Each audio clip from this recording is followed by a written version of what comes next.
Tranga afa kosa indray satria dia teratany sinoa iray no nosamboriny mpitandron'ny filaminana tetsy atao madinika androany maraina. Izao fisamborana izao no natao tao aorian'ny fitoriana izay napetraka ireo vehivavy maromaro miasa tao amin'ny orinasa tantanin'ity teratany sinoa ity. Teny anivon'ny inspection de travail nanondro azo naniry iray na ilay antsoina hoe harcèlement sexuel sy fikasana n'olana ireto vehivavy ireto no anton'ny fitoriana nandray ny fepetra amin'ny fanandrify amin'izany ny inspection travail analamanga ny antso avy hatrany ny mpitandron'ny filaminana ary ireto farany no nanatanteraka ny fisamborana. Zay avao amin'ny inspection du travail zany avao amin'ny ministère misahana ny asa sy ny fampananana asa ny asa fanjakana dia naray fitarainana nampiasa vitsivitsy mikasika amin'ny karazana harcèlement mahazo andry zareo zany ataona sinoa zay mampiasa andry zareo. Ireto madinika moa no misy an'ilay toerana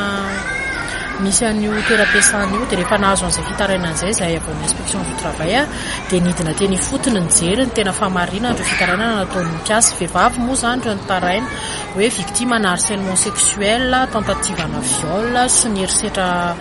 isan-karazany. Rehefa nidina teny izay dia tsy nahazo fiara-miasa zany hoe rehefa nangataka ny taratasy rehetrarehetra sy ny nanadiady tao amin'ilay toeram-piasana dia tsy nahazo an'izany tamin'ireo tompon'andraikitra zany izay le mpampiasa sinoa ireo nanontaniana hatramin'ny identité tsy mety mampiseho ny identité an-jareo ohatr'ireny tanty sy tandalany ireny eto amintsika dia misy zany nanapa-kevitra izahay nampiantso an'ireo aty amin'ny gendarmerie zany haka an'jareo hanao arrestation sy hanao enquête mikasikasika momba an'ireo sy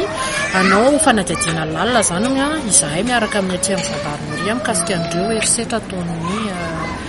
ataony ireo olona vahiny mampiasa olona eto amintsika ireo satria tsy mampiseho mihitsy izy nataratasy momba anazy zany anarany ary hatramin'izao mbola tsy fantatray dia hanomboka satria efa tafiditra garde à vue zao ry zareo dia andeha hanao enquête anazy zany zay araka amin'ny gendarme inspection du travail an-tany hoe manana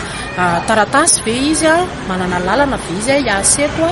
manana lalana ve izy hipetraka eto ny gendarme moa no mijery an'izay raha miasa izy dia manana lalana ve izy hiasa eto.